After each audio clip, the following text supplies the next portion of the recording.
Meus irmãos, queremos saudar a todos com a paz do Senhor. Meu nome é Jonas Santana. Eu vou ficar 6 encontros com vocês, 6 sábados. E a nossa disciplina é Antigo Testamento 2. Você já teve Antigo Testamento 1, agora vai ter Antigo Testamento 2. Logo de início eu quero dizer a você que a nossa disciplina consiste da seguinte maneira. Nós vamos tratar em 3 grandes blocos. Os livros históricos, os livros poéticos e os livros proféticos. É dessa maneira que toda a nossa disciplina será guiada. Hoje nós vamos ver os objetivos centrais da nossa disciplina. Nós vamos começar falando sobre o livro de Josué. Queria que você acompanhasse com a gente os objetivos centrais. Está aí na tela. Nós vamos estudar as principais divisões do livro de Josué, hoje ainda. Vamos estudar as 3 campanhas militares empreendidas por Israel no livro de Josué. E o último objetivo, são os nossos objetivos gerais, entender o contexto religioso, histórico e geográfico, onde os principais eventos narrados no livro assim ocorreram. Vamos para a nossa aula.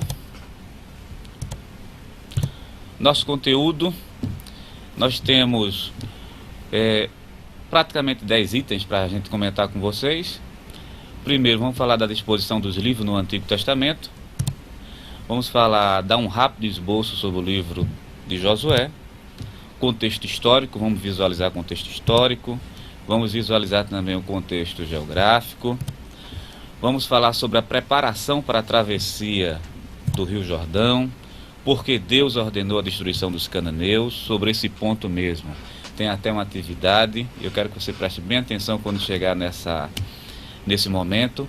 Nós vamos entender por que é que Deus ordenou a destruição dos cananeus e mesmo assim não é uma guerra santa. As campanhas militares de Josué. 8º ponto, Josué estabelece cidades de refúgio. 9º ponto, o altar divisível entre as tribos. E a 10ª e última, a despedida de Josué. Bem, vamos voltar aqui. Antes eu quero mostrar os livros que nós vamos utilizar no transcorrer desses 6 encontros. O primeiro livro que está aí na tela é Conheça Melhor o Antigo Testamento, de Stanley Ellison. Esse material já está disponível para você através de sua senha. Eu mandei todo o livro em PDF. Na próxima aula, se Deus assim permitir, nós vamos trabalhar o livro de Juízes e o livro de Ruth. Aí para a próxima aula tem um livro que vai ser utilizado, que é o livro de Samuel Schutze, A História de Israel no Antigo Testamento, que também será enviado em PDF ele completo. Hoje está sendo enviado para você. Conheça Melhor o Antigo Testamento de Stanley Ellison, todo em PDF, já deve estar disponível lá na sua senha. Esses 2 livros, na verdade, vão seguir a gente até a 6ª aula. Tendo em vista a nossa bibliografia, eu quero que você veja comigo somente a disposição dos livros no Antigo Testamento hebraico. Na aula de introdução bíblica, na aula de Antigo Testamento 1, você já deve ter visto. Mas vamos só relembrar. No Antigo Testamento, o Antigo Testamento hebraico, você está vendo aí na sua tela, que os 24 livros, que correspondem aos nossos, que são 39, estão divididos da seguinte maneira: Lei, os profetas e os escritos. Onde é que o livro de Josué se encaixa no Antigo Testamento hebraico? Se encaixa justamente nos profetas, Josué. Aí você está vendo os profetas anteriores, os profetas posteriores. Tem lá Josué, Juízes, Samuel e Reis. E nós vamos tratar o restante daqui por diante. Ok? Vamos entrar no nosso rápido esboço. Eu queria que você somente visualizasse aqui para mim, para a gente pudesse entrar mais em contato. Bem, O livro de Josué, ele está dividido em duas grandes seções. Você deve estar visualizando aí. Do capítulo 1 até o capítulo 12. O que é que a gente consegue visualizar no capítulo 1 e o capítulo 12? Josué é chamado, Josué é escolhido, Josué atravessa o Jordão, os primeiros assentamentos acontecem. Do capítulo 13 até o capítulo de número 22, na verdade, alguns acontecimentos que ocorreram já depois que os assentamentos foram feitos. E a menor parte, que é justamente do capítulo 23 até o capítulo 24, é justamente a conclusão quando Josué, ele se despede do povo. Então, Josué está dividido dessa maneira. Após a morte de Moisés, Josué toma o comando do povo. Isso a gente pode visualizar justamente capítulo 1 até o capítulo 12. A segunda parte, capítulo 13 até o capítulo 22, como a gente já disse, se ocupa dos vários incidentes relacionados com a distribuição de terras às tribos de Israel.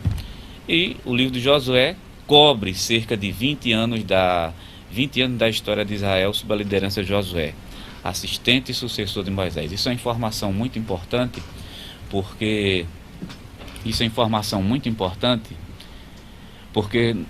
a liderança de Josué completa, desde a sua ascensão como líder até o fim dele, cobre um espaço de aproximadamente 20 anos. Todos esses eventos, travessia do Jordão, todos os eventos que são relacionados à distribuição das terras, os eventos que concernentes à cidade de refúgio, cobrindo um período de aproximadamente 20 anos. Bem, vamos voltar lá para o nosso slide. Data. A data comumente aceita da morte de Josué por volta de 1375. Portanto, o livro engloba a história de Israel entre 1400 a 1375. E é provável que tenha sido compilado pouco tempo depois disso. Ok? Essas informações foram tiradas da Bíblia de Estudo Almeida. Quem tiver a Bíblia de Estudo Almeida vai encontrar esse esboço mais bem detalhado. Vamos falar agora quem foi Josué. Quem foi Josué? Você deve estar vendo um versículo aí, que é Josué capítulo 1, versículo 6. Esforça-te, tem bom ânimo, porque tu farás este povo herdar a terra que eu jurei a seus pais que lhe daria. Quem foi Josué? Ajudante de Moisés, da tribo de Efraim. Foi um dos 12 espias. Você pode comprovar isso quando você lê Número capítulo 14, começando do versículo 6 até o versículo número 9. Foi sucessor de Moisés. Pode ser verificado isso também em Josué capítulo 27, versículo 12 até o 23, e Deuteronômio capítulo 34. Foi um grande general de Israel. Morreu aos 110 anos. Agora vamos pensar um pouco aqui comigo, porque na verdade não tem uma informação que não foi colocada aqui. A gente consegue visualizar Josué como um estrategista militar brilhante, mas isso só é possível ver isso em Josué depois que ele assume o comando. Antes, o que vai destacar Josué é a fidelidade que Josué tem para com Moisés e para com Deus. Observe que existe uma coisa chamada fidelidade, que antes é notória em Josué. Josué, quando faz parte dos 12 espias, ele é quem diz de forma bem clara, ele com Caleb: a terra tem muita gente, tem inimigo, mas em Deus a gente pode vencer. Então, fidelidade em Josué é uma marca distintiva antes da sua ascensão. E após a sua ascensão, você vê uma marca muito distintiva em Josué, que é a característica militar, é o general, é aquele que comanda, tem uma mente brilhante, como a gente vai observar daqui para frente.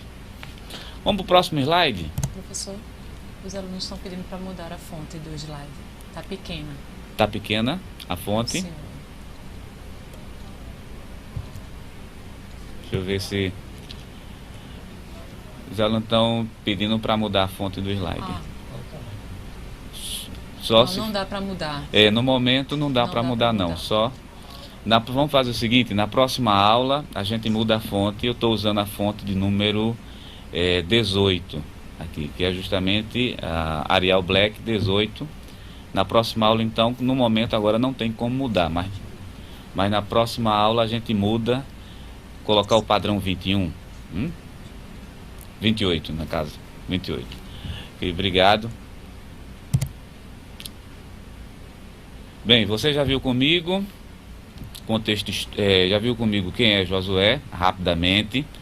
Aquilo que caracteriza Josué antes da sua chamada é a sua fidelidade a Deus e a sua fidelidade a Moisés. Depois, o que vai caracterizar justamente, não só a sua fidelidade, é claro, essa característica acompanha Josué até o final de sua vida, mas o líder aparece realmente quando ele assume. Porém, em quais condições? Contexto histórico que Josué justamente aparece. Acompanha aí comigo na tela, rapidinho, eu vou ler, eu sei que está um pouquinho, a fonte está 18, não está tão bom de visualizar, mas nós vamos corrigir isso, eu garanto que vamos corrigir. Eu vou ler e a gente vai explicar depois, bem rápido. É uma citação do livro Panorama do Antigo Testamento, é de Andrew, é da editora Vida. Se você tiver possibilidade de adquirir, vai encontrar o assunto de forma mais bem detalhada. Eu vou ler. Diz o seguinte assim: durante a conquista, o Egito manteve o controle nominal da Palestina, mas quem governava era uma rede de cidade-estado. O principal interesse egípcio era assegurar as rotas comerciais e manter os fortes. Mesmo nos tempos de grande poder, ele provavelmente só intervinha na Palestina quando seus interesses eram ameaçados. Ponto. Vamos voltar aqui para mim. Deixa eu ir um pouquinho distante para a gente entender isso melhor aqui. Quando a gente fala em Canaã, está se mostrando o seguinte: Canaã, não existe uma nação cananeia. O que existe, na verdade, são cidades-estados. E essas cidades-estados são pequenos reinos. Muitas delas são tribais. E dá para a gente perceber uma coisa nessas cidades-estados. Elas não têm força, elas não têm um poder grande, como, por exemplo, feito o Império Egípcio, feito o Império Assírio. O que é que aconteceu na época de Josué? Essas cidades pagavam tributos ao imperador, no caso, pagavam tributo ao Egito. Só que, nessa época especificamente, as relações políticas entre Egito e Canaã estavam extremamente fragilizadas, estavam fracas.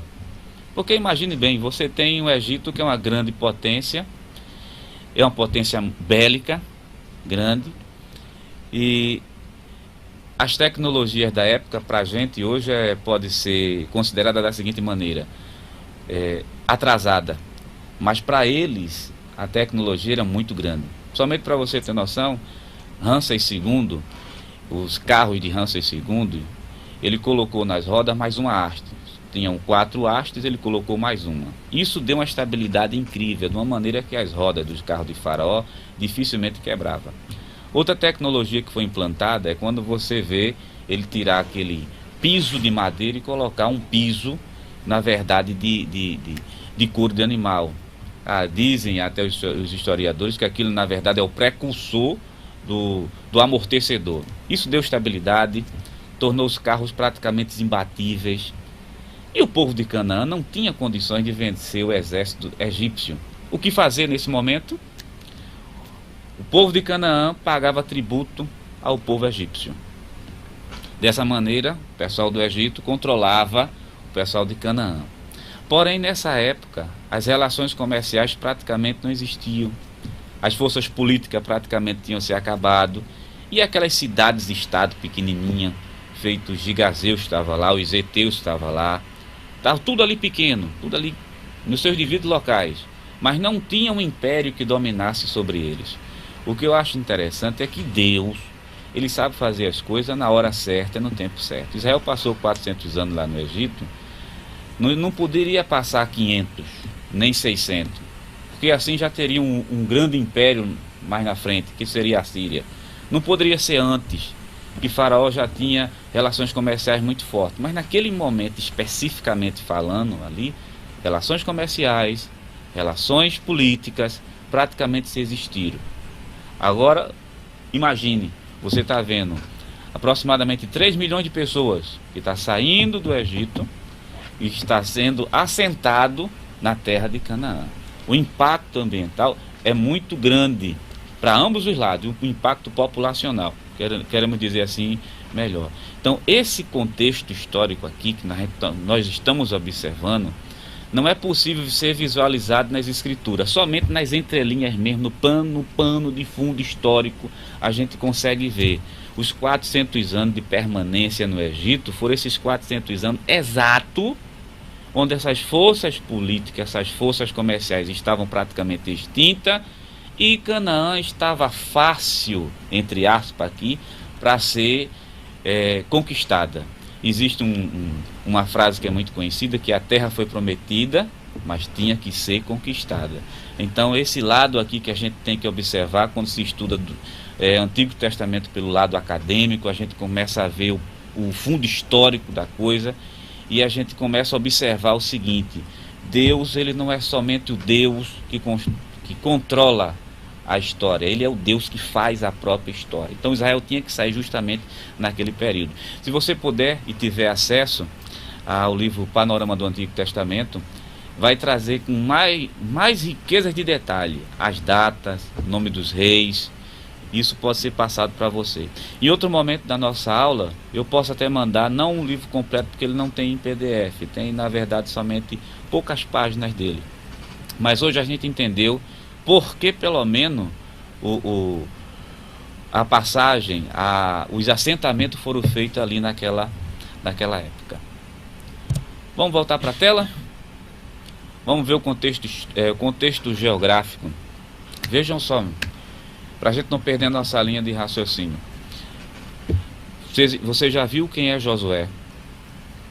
Você já viu aqui nas entrelinhas do texto bíblico o contexto histórico? Por que Israel entrou naquele período, naquele ano? As forças econômicas, as forças comerciais que estavam puramente enfraquecidas. Mas o povo, como era justamente essa região? Quem Josué ia encontrar quando chegasse justamente em Canaã? Aí, antes de entrar no contexto geográfico, há alguma pergunta? No momento, não, né? Pode ficar à vontade para participar. Vamos agora voltar ao contexto geográfico. Vamos ler comigo. É difícil de se identificar com precisão o nome dos primitivos habitantes da terra em que os filhos de Israel iriam morar, bem como suas regiões, pois eram povos que nem sempre viviam em uma região por muito tempo. Ponto. Volta aqui para mim. Vamos falar mais de perto. Eu perguntei a você, quem eram os povos que estavam ali em Canaã? Historicamente, e quando a gente olha pela arqueologia, é complicado a gente dizer quantos povos realmente existiam ali no território cananeiro. Existia uma diversidade muito grande de povos. A Bíblia, ela menciona 7. Eu vou destacar aqui com você, por causa da exiguidade do tempo, somente de 3. Mas a Bíblia menciona 7 desses povos. Essa grande quantidade de povos que existiam ali em Canaã, de cidades e estados, é difícil a gente dizer com precisão quantas existiam, pelo seguinte motivo. Muitos desses povos eram nômades, pequenas tribos, que se constituíam numa cidade pequena e se moviam com muita facilidade. Outras eram absorvidas. Existia muita guerra tribal, muita guerra local, e aquela tribo que ela é vencida, ela é absorvida pelaquela que é a vencedora. E depois a mobilidade. É por isso que, tanto do ponto de vista histórico, geográfico, arqueológico, não tem como a gente dizer quantas nacionalidades, né? Quantas raças, na verdade, existiam em todo o território de Canaã. Quando a Bíblia menciona, na verdade, 7, a Bíblia está citando aqueles que são mais fortes. Estavam ali os jebuseus, Estava ali os gigazeus, estava ali justamente os heteus. Então Josué tinha um grande desafio à sua frente. Primeiro, conquistar a terra. Depois, fazer o assentamento.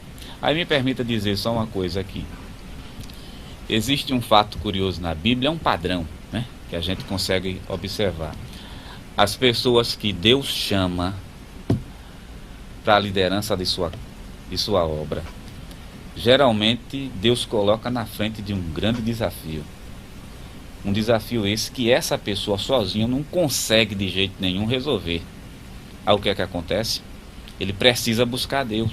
Aí quando ele busca Deus, aí Deus se intervém de uma maneira que o milagre acontece e a glória é simplesmente tributada a Deus. Foi o caso de Moisés na passagem do Mar Vermelho, é o caso de Josué na passagem do Rio Jordão e na conquista da terra, é o caso de Elias e de tantos outros que a gente não vai entrar em detalhes aqui no momento para não fugir do nosso assunto. Então, o que eu quero deixar claro com você sobre o contexto histórico, não existiam somente 7, a Bíblia menciona 7. A gente vai destacar aqui 3, existiam vários. Vamos para a tela? Vamos ver quem eram esses 3, os povos que estavam ali. Gigazeus, né? A pergunta? Tem sim. Pronto. Tanto a gente falar do Gigazeu, está vindo uma pergunta. É do Polo Araçoiaba, Deus do abençoe. aluno Samuel. Sim. O que demarcava o território cananeu, uma vez que ele era formado por muitos povos? O polo é de Araçoiaba. Araçoiaba. Irmão Samuel, a paz do Senhor. A paz do Senhor aos irmãos que estão aí em Araçoiaba assistindo a gente. A pergunta é uma pergunta muito relevante. O que é que fazia a demarcação da verdade desses povos? Na verdade, o que contribuía para a demarcação desses povos era o relevo geográfico. Em outro momento, a gente vai trazer aqui para você um mapa e mostrar como o relevo geográfico demarcava. A cidade de Betel mesmo ficava na parte de cima, a cidade de Ai já ficava na parte de baixo. Os gigazeus, eles já assumiam, por exemplo, ficava no norte do Mar da Galileia e no sul do Mar da Galileia também. Então, a geografia era o que contribuía. E outra, eram as cidades que se faziam em torno de si muros. Então, o próprio muro demarcava a cidade com a contribuição também da própria geografia. Ok? Mais alguém? Tem sim, uma pergunta do Polo Goiânia. É o nome do autor do livro História de Israel. Meus irmãos de Goiânia, a paz do Senhor a vocês. O nome do livro História de Israel, Samuel Schutze, é um alemão. Eu vou mandar para vocês em PDF também, próxima aula. O de Elson eu já mandei, viu? O de História de Israel eu vou mandar próxima aula ainda. Ok? Tem mais uma. Mais uma? Tem sim, do Polo Cabrobó. Com quantos anos Josué saiu do Egito? Quantos anos Josué saiu do Egito? No momento eu não sei te dizer. Vamos fazer o seguinte, daqui próxima aula eu já te trago a resposta. Te dizer a data exata com quantos anos Josué saiu, ou pelo menos uma data aproximada, viu? Porque quando a gente fala de datas na Bíblia, cronologia, é um pouco complicado, assim. Eu digo complicado do ponto de vista porque os calendários são muito diferentes, né? Mas a próxima aula a gente tenta trazer uma data aproximada, ok? Mais alguém? Vamos voltar para o nosso contexto histórico, para o nosso contexto geográfico, né? Eu acredito que o histórico está bem compreendido. E agora vem um contexto geográfico. Essas informações preliminares, iniciais aqui, nós precisamos dela. Olha, essas informações vai seguir a gente nos 6 encontros daqui para frente. Daqui a pouco a gente vai falar de Baal, daqui a pouco a gente vai falar do Deus Moloque, e você vai ver que isso é recorrente, está sempre presente na vida de Israel, né? E a gente vai entender também qual o motivo disso. Gigazeus, vamos lá para a tela? Vamos para a tela. Eu sei que está pequeno, mas na próxima aula a gente vai melhorar isso, viu? Nem se preocupe, eu não vou nem ler todo o texto, vou ler somente uma parte. Gigazeus eram descendentes de Canaã, eram cananeus, o nome principal, O nome principal da cidade deles era Carquim. Volta aqui para mim, porque senão vai ficar cansativo para você e realmente está pequenininha a letra. Gigazeus, na verdade, vem da expressão Geus, que era um deus sumério, um deus da luz. O povo gigazeu era um povo forte, era uma cidade-estado grande, não era uma cidade-estado pequenininha. Veja que eu tive a preocupação, a Bíblia fala de 7, eu tive a preocupação de separar as 3, e agora aquelas 3 que são as mais fortes, que Josué teve mais dificuldade. O que é que eu quero chamar a atenção para você aqui? Essa cidade é uma cidade pagã, essa cidade que adora o Deus Sumério, o Deus Sumério que está sendo adorado em plena terra de Canaã. Canaã, ela vai se destacar, né, esse território cananeu, pela grande quantidade de deuses pagãos que existiam ali. Eu não estou exagerando, mas existem informações arqueológicas suficientes para provar a você que existiam cidades-estados pequenas em Canaã que tinha mais deuses do que população. É incrível, mas existia. Quer dizer, é o cenário. Eu quero que você tente se colocar no local de Josué, na mente, na visão de Josué. Vamos tentar se colocar, ver como Josué entrou naquele ambiente e começou a ver uma cidade, um mundo totalmente coberto de vários deuses. Então, os gigazeus foram um dos povos presentes ali, e um também dos mais fortes. Vamos para o próximo? Para a gente ganhar tempo, a gente tem muito assunto ainda para comentar. Jebuseus. Vou ler somente a primeira frase. Os jebuseus estavam entre as 7 populações cananeias condenadas à destruição pelos escritores bíblicos. Volta aqui para mim. A ordem foi dada concernente aos jebuseus para serem todos destruídos. E o interessante, depois quando você baixar o slide, você vai ver referências bíblicas que estão aí com você. E gigazeus, jebuseus e heteus. Dos 3, quais o mais forte? Os jebuseus. Josué derrota o rei, mas não consegue eliminar a cidade. Você vai ver os jebuseus se apresentar quando a gente estiver falando aqui de 1 Samuel, 2 Samuel, Crônicas. Você vai perceber que lá na frente se fala acerca deles também. Foi um dos povos mais difíceis de ser conquistado, justamente os jebuseus. Muito bem instalados e, além de instalado, muito bem aparelhados, né? Não como o Egito que eu disse a você lá atrás, mas muito bem guarnecido. Tem uma informação que a gente pode adicionar aqui aos irmãos, que o povo egípcio sempre teve fortes instalados na terra de Canaã. Esses fortes se transformaram em cidade. É possível, eu tenho que entrar agora nas entrelinhas da história e dizer aqui a você, é possível que a cidade de Jebus ou Jebuseus fosse um dos fortes egípcios, como também os gigazeus foram lá na frente. Outra cidade, vamos voltar lá para o nosso slide. Heteus, descendente de Et, que era o filho mais novo de Canaã e habitava na parte sul da terra prometida. Volta para mim. Os heteus ficaram conhecidos como sendo os hititas, um povo semita. Deveriam ser eliminados por completo, mas não foram, né? Lembre que Urias, por exemplo, era heteu, né? E na própria descendência, na árvore genealógica de Jesus, um heteu também aparece, uma eteia também aparece, que vem justamente de Salomão.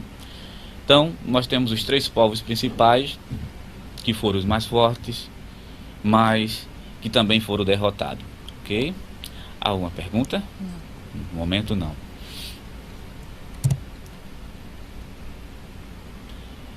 Preparação para a travessia. Eu quero só chamar a sua atenção. Deixa eu só adiantar um slide aqui pra gente. Pronto. Daqui a pouco a gente volta para os próximos slides. Contexto histórico, nós já vimos. Contexto geográfico, nós já vimos. Aqui, dá para ter uma ideia Mas quem eram esses povos que estavam ali? O que faziam, na verdade? Que religião existia, entre aspas? Aí surge a pergunta: o Deus do Antigo Testamento, Yahvé, Jeová, disse assim: Josué, tu vai entrar em Canaã e tu vai eliminar todo mundo. Meu irmão, surge a pergunta: por que Deus ordenou a destruição dos cananeus? Isso vai ser objeto isso vai ser objeto de comentário agora, e também vai ser um objeto de trabalho escrito para você. Surge a pergunta, eu posso passar muitas informações históricas, geográficas, arqueológicas aqui para você. Mas nosso ponto de discussão aqui em Antigo Testamento, pelo menos no livro de Josué, é esse: por que é que Deus ordenou a destruição completa dos cananeus? O homem que é criado hoje na mente ocidental dele, parece um absurdo isso aqui, parece. Veja se você consegue me entender. Cai uma barreira, mata um bocado de gente. Vem uma inundação, mata muita gente. Vem um tremor de terra, sucumbe, e a gente diz assim: foi a mão de Deus. Fica até fácil, de certa maneira, entender: foi a mão de Deus. Outra coisa é a gente ver Deus usar seu povo como instrumento de justiça e mandar matar todo mundo. Aí a situação já complica. Para a gente entender isso, principalmente hoje, no ano de 2013, né, nós cercados de informações, é complicado. Aí quando a gente olha para o livro de Josué, é uma realidade que a gente não pode fugir. Deus está dizendo assim: entre e mate todo mundo. E a ordem foi dada. E Josué cumpre essa ordem. Conquista da terra. Há autores e teólogos que geralmente dizem assim: é feita uma casa nova, ou melhor, uma casa que se comprou, não vou dizer nova. Desculpa, eu vi um teólogo uma vez dizer: é feita uma casa que foi comprada, mas que precisa de uma limpeza para depois entrar. Pronto. Canaã foi uma coisa semelhante a essa. Precisava ser feita uma limpeza ali em Canaã. E a maneira de fazer a limpeza era tirar todos os pagãos que estavam ali. Da seguinte maneira: como? Matando. Achou difícil a questão? Está levando você a pensar? Vamos entender biblicamente, né? Quais as razões? Agora deixa eu dizer uma coisa a você. Isso é um ato isolado, específico, para uma época. Deus não promove guerra santa e nem tampouco incentiva uma guerra santa. O que está acontecendo aqui é um ato específico de Deus. Existe um Deus soberano que está usando o seu povo como instrumento de justiça para os cananeus. Vamos entrar nas entrelinhas? Vamos ver um pouquinho mais de perto quem era o povo cananeu? Perguntas? Não. Sim. Pronto. Segura aí o questionamento, vamos tentar responder aqui. Do Polo São Lourenço. São Lourenço, do minha terra. aluno Eduardo. Onde ficam os filisteus nesse caso, tendo em vista que em Deuteronômio 7 não consta seu registro? Onde fica o filisteu? Meu Eduardo, a paz do Senhor, aos irmãos de São Lourenço da Mata, da minha querida terra, a paz do Senhor. Os filisteus, na verdade, não aparecem aí no livro de Deuteronômio. A palavra filisteu significa aquele que vem do outro lado. Na verdade, os filisteus, eles são originados da Grécia antiga e só vão aparecer posteriormente, lá na frente, ok? No momento, os filisteus não são mencionados aqui. Só posteriormente que eles vêm da Grécia, da ilha de Creta especificamente falando, para depois aportarem naquela região dali vazia e fixarem território ali em Canaã. Ok? Mais alguém? Tem no mesmo polo. São Lourenço. São Lourenço. Beteseba era Eteia. Realmente. Por quê? Betseba? Não. Só Urias. Viu? Só Urias. Ok, vamos voltar lá para a nossa tela? Porque Deus ordenou a destruição dos cananeus. Ok? Eu vou ler só a primeira frase, porque eu sei que está pequenininho aí. Destruição dos cananeus é um relato do justo juízo divino. Os cananeus eram um povo iníquo e irremediável. Vou parar aqui na vírgula. Eu acredito que deve estar dando para você visualizar aí na sua tela essa imagem que está aí ao lado. Tem uma imagem ao lado, eu coloquei o link dela, depois você pode acessar pela internet. Na verdade, a imagem que você está vendo aí ao lado é do deus Moloque. Vamos entender, vamos voltar aqui para mim, vamos ver, vamos entender. Quando a gente está falando de politeísmo entre o povo cananeu, não está se falando simplesmente de uma adoração a um deus pagão. Nós estamos falando a você aqui de um culto onde se sacrifica crianças humanas. O caso do deus Moloque, que está representado aí, que era um deus originariamente de Canaã, ele não, né? Os seus seguidores, porque na verdade era uma estátua. Imagine uma estátua de 1,80 m de comprimento, aproximadamente 1,80 m, corpo de homem, cabeça de touro, os braços levantados para frente, a parte de trás dessa divindade, entre aspas, né, desse objeto é oca, se colocava brasas lá dentro, tocava-se fogo ali, ele ficava ardendo, porque na verdade ele era feito de metal. Ao lado ficavam os sacerdotes, e os sacerdotes deles tinham tambores. Pegava-se crianças pequenas ou crianças novinhas, colocava-se nos braços de Moloque e se oferecia ali em sacrifício a essa divindade. Porque os tambores funcionavam da seguinte maneira: batia-se os tambores, abafava-se o choro da criança, porque existe relatos históricos que quando a mãe ouvia a criança gritar nos braços do deus Moloque, ela corria e tirava a criança ali dos braços. E quando você batia os tambores, abafava o som, o choro da criança, e a criança ali era morta. Isso era uma prática comum em Canaã. Outra informação histórica que você vê falar muito, eu quero só visualizar aqui rapidinho. Vamos lá para a tela, somente para mostrar a imagem a você. Já falei de Moloque. Pronto.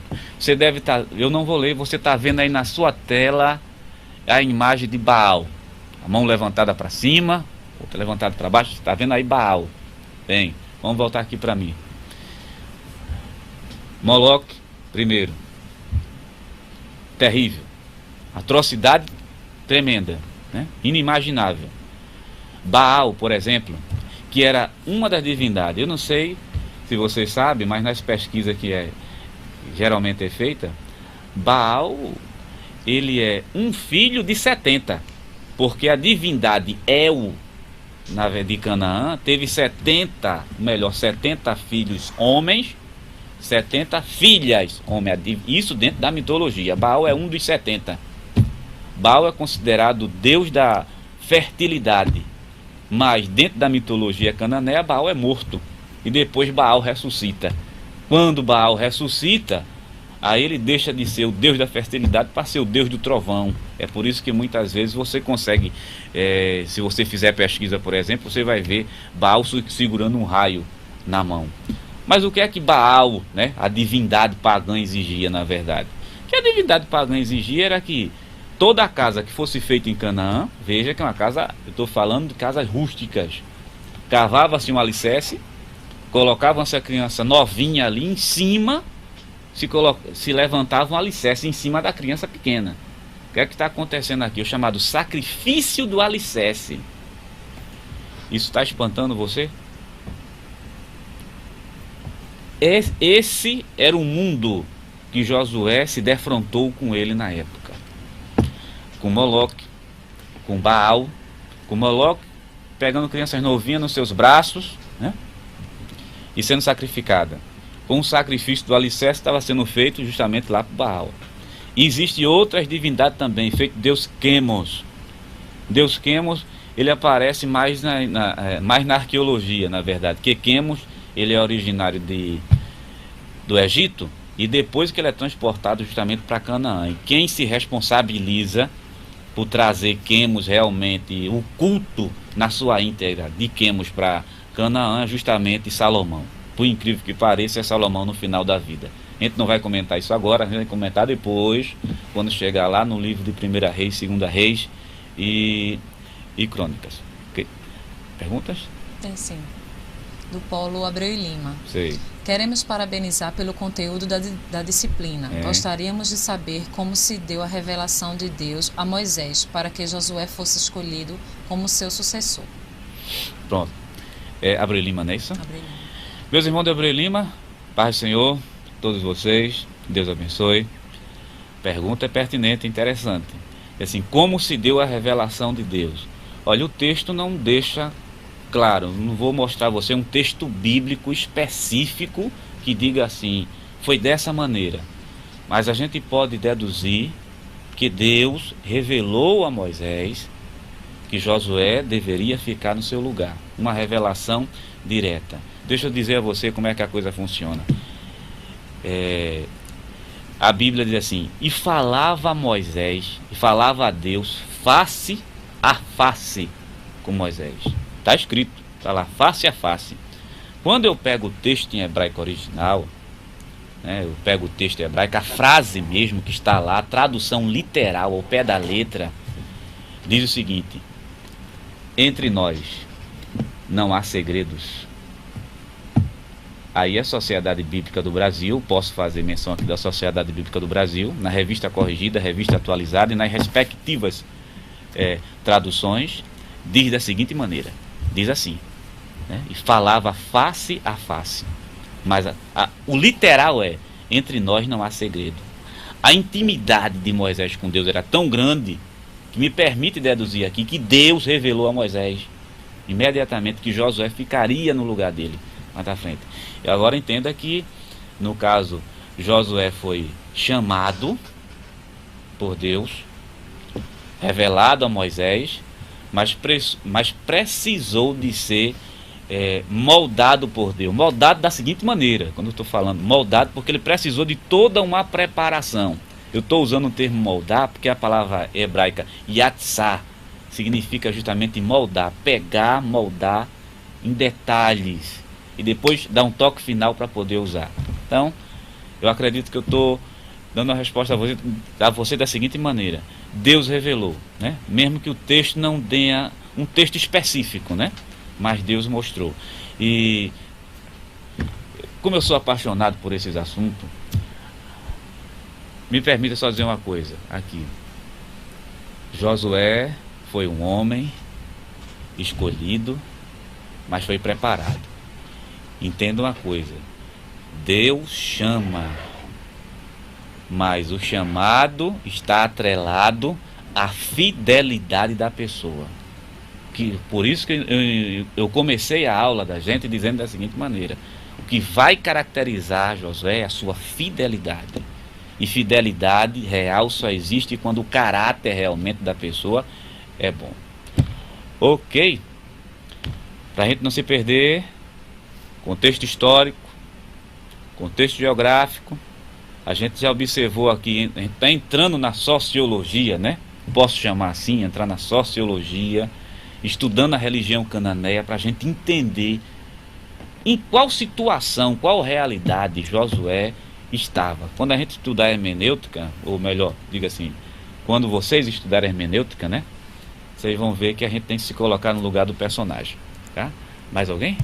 Tem sim, mais uma pergunta. Pronto. Pode mandar. Do Polo Aliança. O aluno Giovanni pede para falar sobre a passagem de Israel pelo Mar Vermelho. Mar Vermelho? Nosso irmão de Aliança, a paz do Senhor, Deus abençoe vocês. Veja só. Você rápido, viu? Porque na verdade Antigo Testamento 1 contemplou a passagem de Israel pelo Mar Vermelho. Viu? Eu vou caracterizar da seguinte maneira: milagre. Que eu posso dizer a você só é uma única coisa: milagre. Existe uma informação histórica concernente à passagem do Mar Vermelho que em outro momento a gente contempla aqui, porque senão eu vou perder tempos, mas através do chat, terça-feira de 9h30 até as 10h30, não se esqueça não, a gente conversa sobre a travessia do Mar Vermelho. Vai mostrar a vocês detalhes históricos, detalhes geográficos, o que constitui realmente aquilo como sendo um milagre vindo da parte de Deus. Bem, mas eu não terminei não, né? Por que Deus destruiu os cananeus? Por que Deus ordenou a destruição dos cananeus? Vamos lá para a tela? Vamos para a tela. A destruição dos cananeus demonstra um julgamento divino. Quando o pecado de um povo alcança a sua medida máxima, a misericórdia de Deus cede lugar ao juízo. Volta aqui para mim. Aí você pode conferir aí na sua Bíblia, viu? Eu garanto que eu vou corrigir a questão da fonte, né?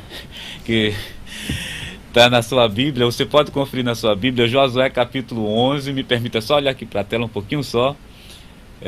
Capítulo 11 e o versículo de número 20. Bem, povo idólatra, mas quando o pecado assumiu um caráter, né? Aqui para mim, quando assumiu um caráter muito grande, né? Transbordou. Imagine da seguinte maneira: é feito um copo d'água, um copo, né? Com água, a gente vai enchendo. Aí quando transborda tem que parar. Na verdade, o juízo de Deus, olha, não existe Deus mais misericordioso que o nosso Deus, não. Essa atitude de mandar exterminar tudo é que chegou ao limite máximo. Me permita fazer um link aqui. Lá no livro de Jonas, capítulo 4, versículo 1 e versículo 2. Jonas diz assim, profeta Jonas: por isso que eu fugi para Tarse, Deus. Eu sabia que tu és um Deus longânimo, misericordioso, compassivo, benigno. Eu sabia. O que é que Jonas estava dizendo? Isso eu sei. E se eu pregar para esse povo se converte. Porque tu é misericordioso. Mas eu não, em outras palavras, ele disse: eu sei que tu não quer que ele se converta. Eu que não quero que ele se converta, mas eu sei que tu quer que eles se convertam. Quer dizer, um Deus misericordioso é o nosso Deus, tão grande. Quando chega um estado desse aqui, com o povo cananeu, é que chegou o limite, transbordou a medida de pecado. Aí você confira aí, Josué capítulo 11, versículo 20. E olhe que essa não foi a primeira atitude de Deus em relação à humanidade, não. Se a gente ler lá em Gênesis capítulo 6, versículo 5, você vai ver que quando o homem estava completamente absolvido pelo pecado, a solução que é dada para Deus diz: olha, eu vou exterminar a humanidade. Na verdade, isso que ele diz: não extermina porque tem um justo, chama-se Noé. Aí apareceu Noé. Noé é justo. Aí, de toda aquela geração, só Noé e sua família, mas o restante tudinho Deus elimina, porque não existia mais espaço para Deus ali.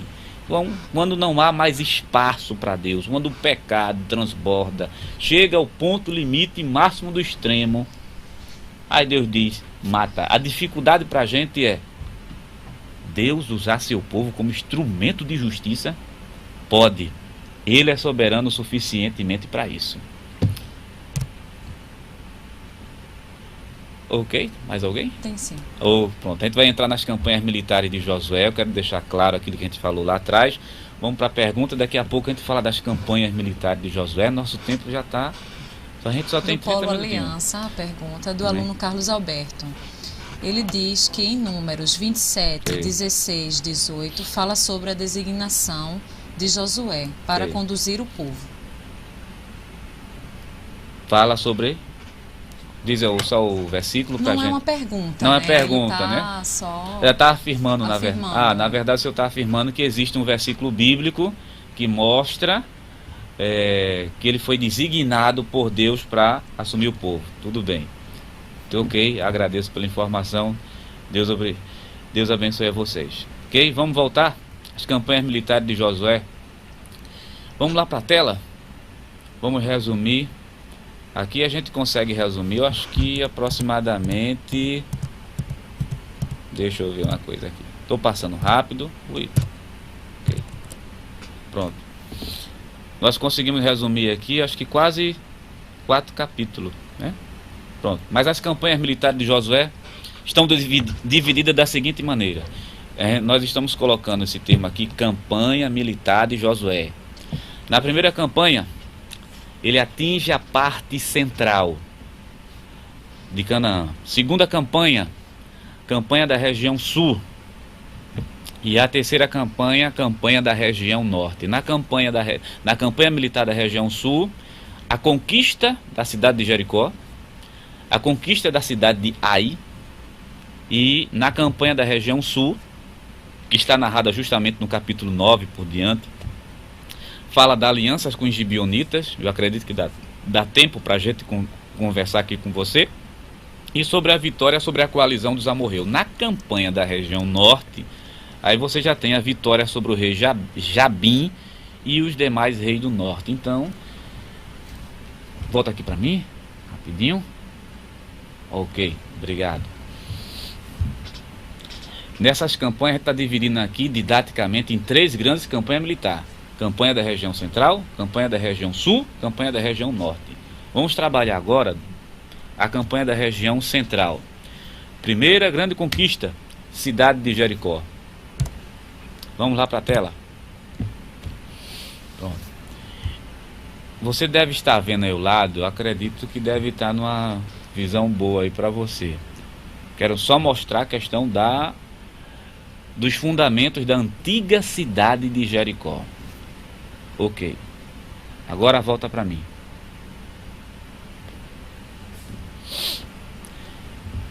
Campanha central. Primeira cidade, Jericó.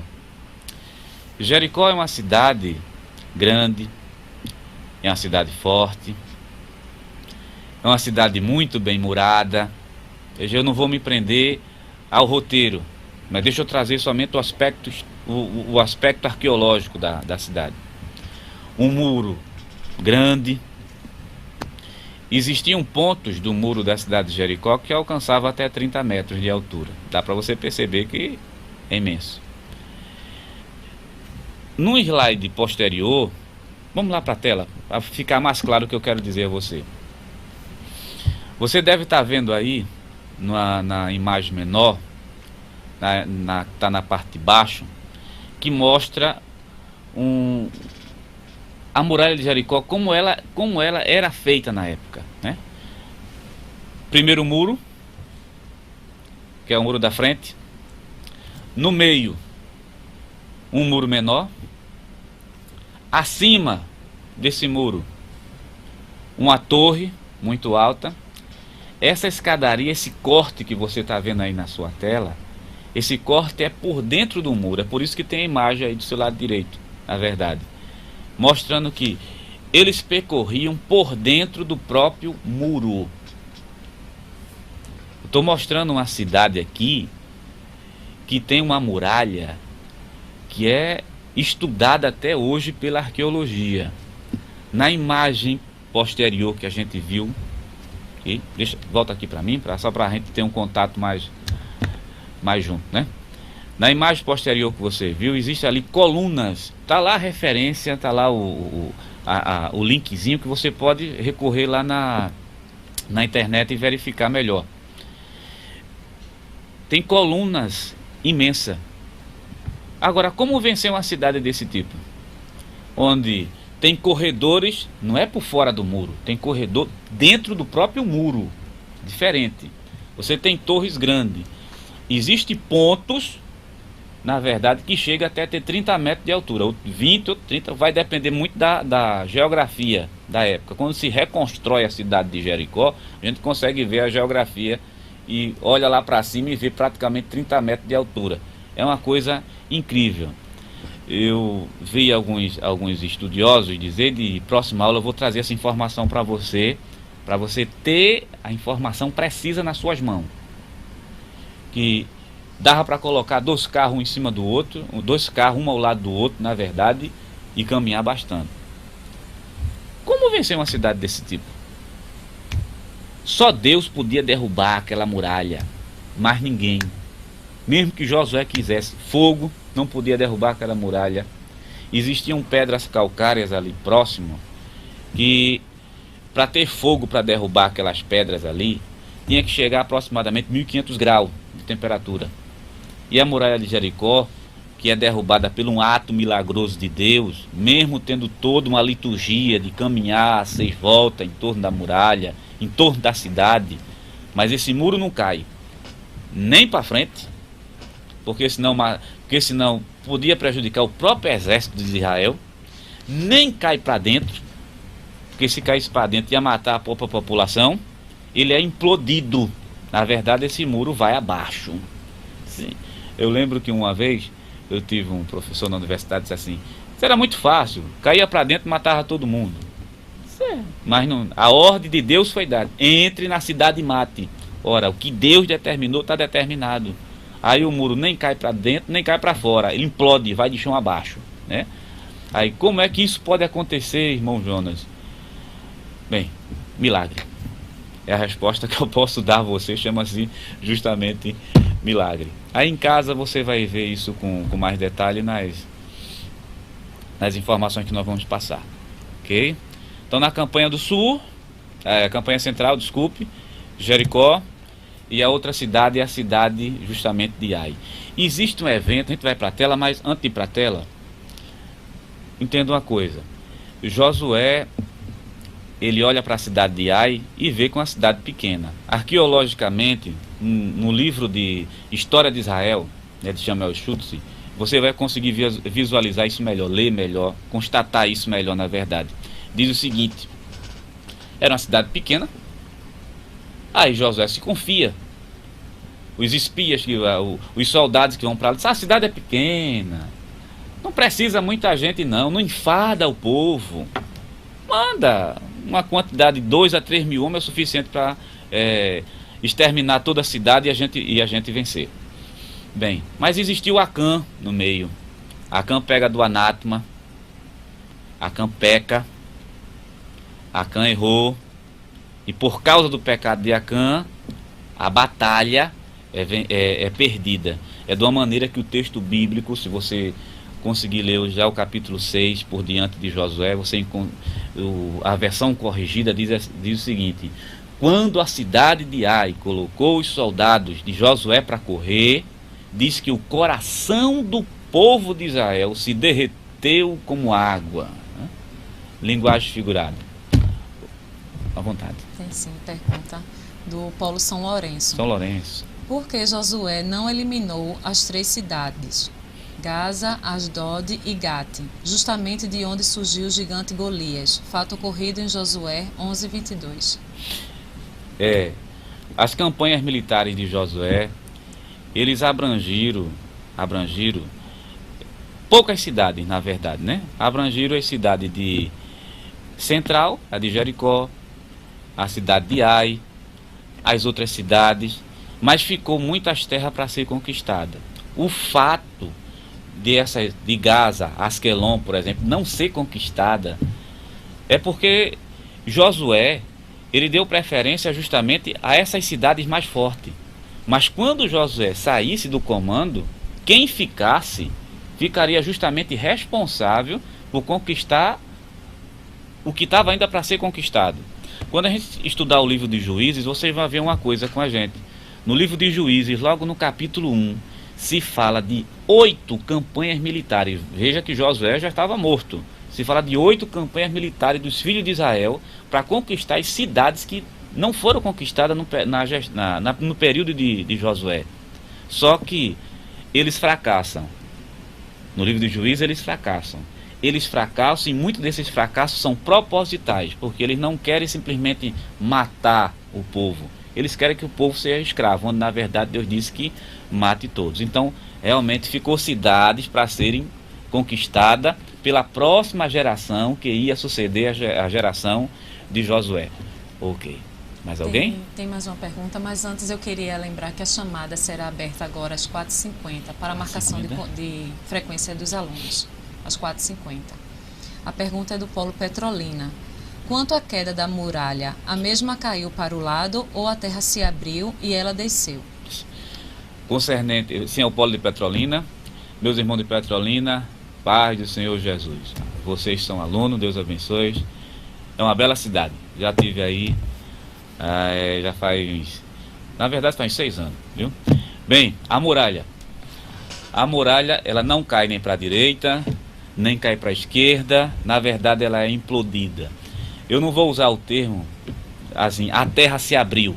Na verdade, essa muralha ela implode, ela não explode. Explodir é pedaço para todo lado, ela implode. Na verdade, é feito um prédio como se alguém tivesse colocado bombas e de repente a muralha caiu. Então, na verdade, a terra não se abriu. Na verdade, houve uma implosão, fazendo com que toda a muralha caísse de uma vez só, né?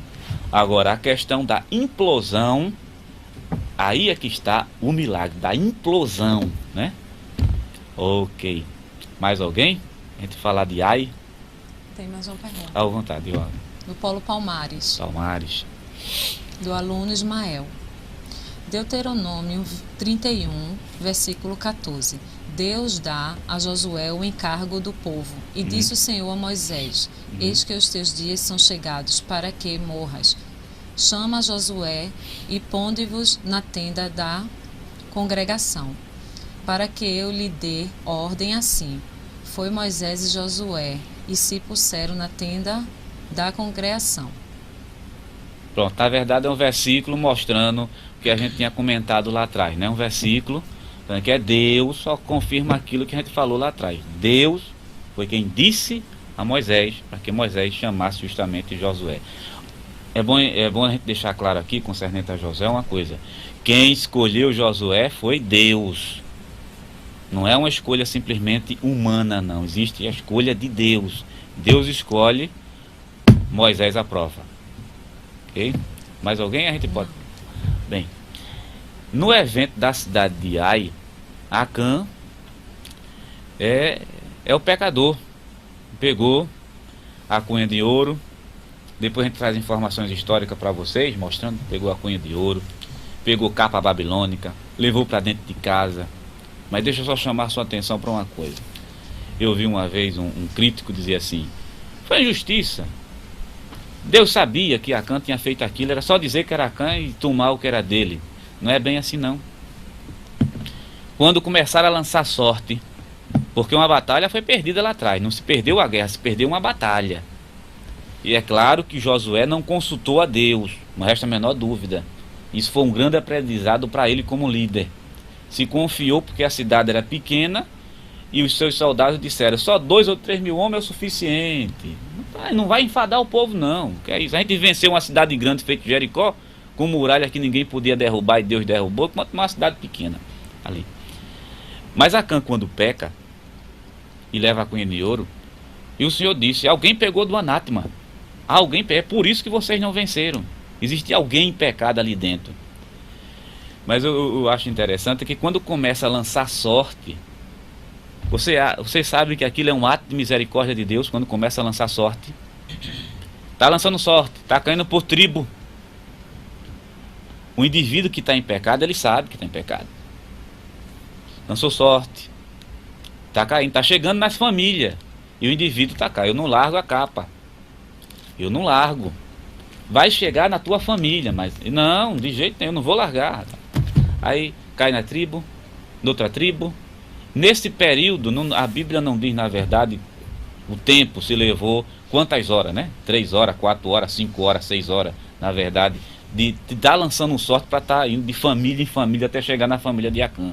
Mas o povo sabia que a sorte estava sendo lançada, e quem estava com a capa babilônica sabia que ia cair nele. Não vai cair na tua cabeça, mas não, de jeito nenhum. Eu não largo. Aí quando cai nele, ele não larga. É por isso que ele e toda a família é exterminada. Depois disso, desse ato, quando o próprio Acã é eliminado, estipado, aí Josué empreende uma nova batalha contra a cidade de Ai, e dessa vez realmente Josué ganha. Olha aqui que na batalha de Ai, Josué se destaca como uma mente brilhante. Uma mente brilhante. Josué pega 2 efetivos de homem, um que vai na dianteira da cidade de Ai e outro que vai por trás da cidade de Ai. É curioso isso tudo, que quem vai pela cidade de Ai por trás não está sendo visto pelos seus habitantes. Então Josué enfrenta a cidade de Ai, e quando os homens de Ai vê o povo de Josué, ele finge que está fugindo. Josué finge que está fugindo. Quando Josué finge que está fugindo, todo o povo de Ai disse o seguinte: agora a gente vai derrotá-lo. Aí os homens que estão justamente na parte de trás invadem a cidade de Ai, e Josué agora parte para frente novamente da população de Ai, e é feita uma emboscada e a cidade de Ai realmente cai. Este evento bíblico aqui é utilizado hoje como objeto de estudo acadêmico. Vamos para frente. Campanha da região sul. Vamos pedir lá para ficar no slide. Ok. Campanha da região sul. Aliança com os gibeonitas. Quem eram os gibeonitas? O termo gibeonita refere-se aos habitantes da cidade de Gibeão, como também dos habitantes das 3 aldeias circunvizinhas de Gibeon, Quefira, Biorete e Quiriate Jereim. Os gibeonitas levavam uma vida precária entre os israelitas.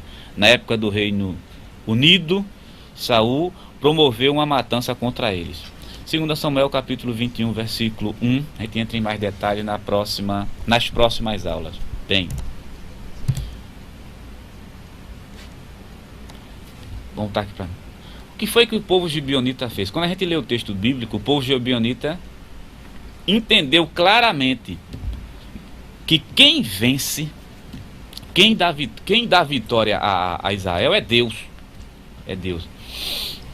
Olha, travessia do Mar Vermelho, travessia do Rio Jordão, vitória da cidade de Ai, o sol para, a lua para, todos os eventos que acontecem no livro de Josué. Já que nós estamos estudando o Antigo Testamento, deixa eu só chamar a atenção para você. Deus é o autor principal. Sem Deus, nada do que foi feito poderia ter acontecido ali no livro de Josué. É impossível. Quando os gibeonitas chegam para Josué, os gibeonitas sabem que o Deus Jeová, Deus de Israel, vai dar vitória ao seu povo. Está escrito, está lá quando você lê o texto. Eles sabem perfeitamente disso. O que é que eles fazem? Vamos fazer o engordo, ou melhor, vamos tentar fazer uma aliança com o povo de Josué da seguinte maneira: se disfarçaram com roupas velhas e usaram a estratégia. Veja a estratégia. Vamos voltar lá para a tela para a gente ver a estratégia bem rapidinho. Nosso horário está bem apertadinho. Primeira estratégia que os gibeonitas usaram: eles não queriam morrer, eles sabiam que iam ser exterminados. Primeiro, entenda isso, os gibeonitas sabiam que ia ser exterminado. Eles tinham que fazer alguma coisa para não passar pela espada de Josué. Foi o que eles fizeram, se disfarçaram. Primeiro, letra A, fingir o propósitos pacífico.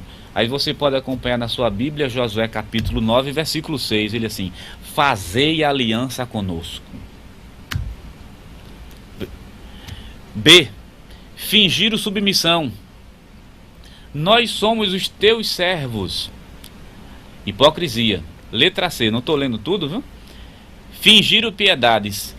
São vindo, capítulo 9 de Josué, você pode conferir aí na sua Bíblia, é bom que você acompanhe, já que a fonte está pequena. Eu li capítulo 9, versículo 6, capítulo 9, versículo 8, agora o capítulo 9, versículo 23. São vindo os teus servos, por causa do nome de Jeová teu Deus.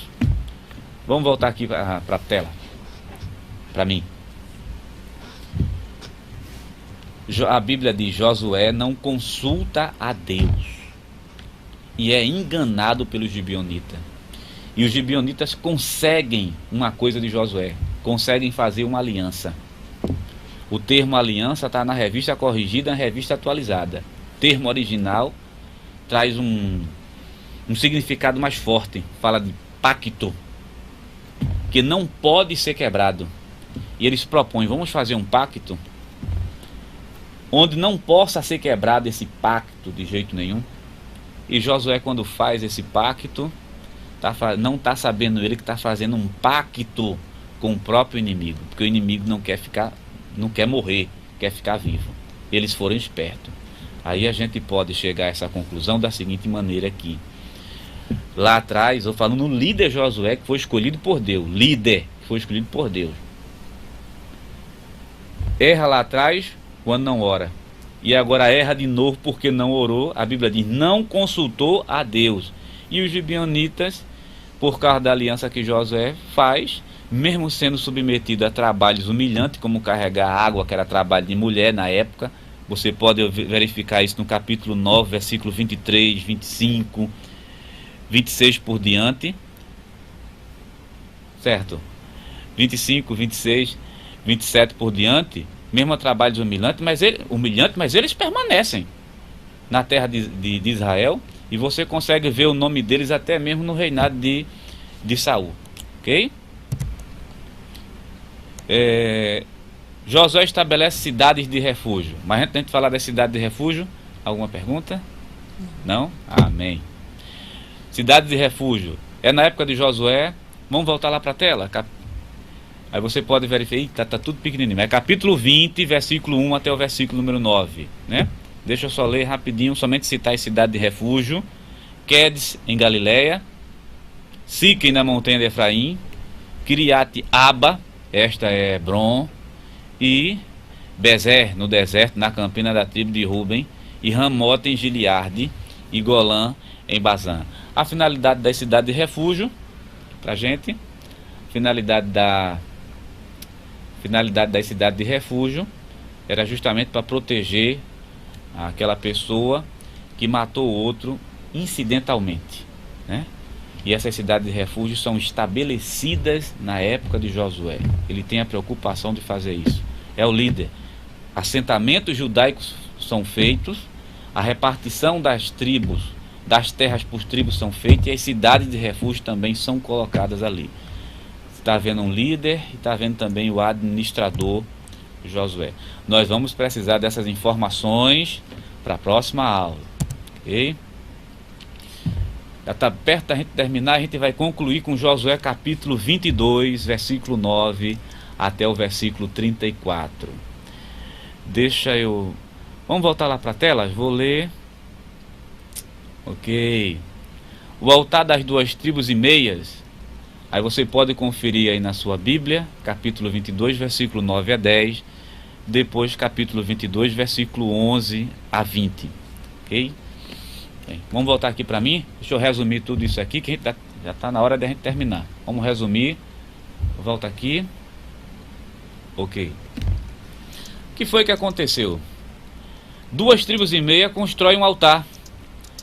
A maioria dos teólogos vai chamar esse altar de altar divisivo, porque quando esse altar foi erguido, ele foi erguido com a finalidade específica de servir de memorial, somente isso.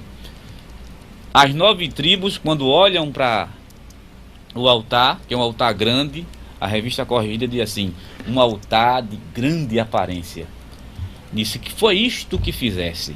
É isso que as 9 tribos vão dizer, pensando que aquele altar é um altar dedicado a uma divindade pagã. Então as 9 tribos se reúnem, quase existe um conflito, uma guerra civil entre 9 tribos e 2 tribos e meia. O conflito não acontece quando quem ergue o altar diz assim: este altar que está aí é simplesmente um altar que serve como memorial, simplesmente.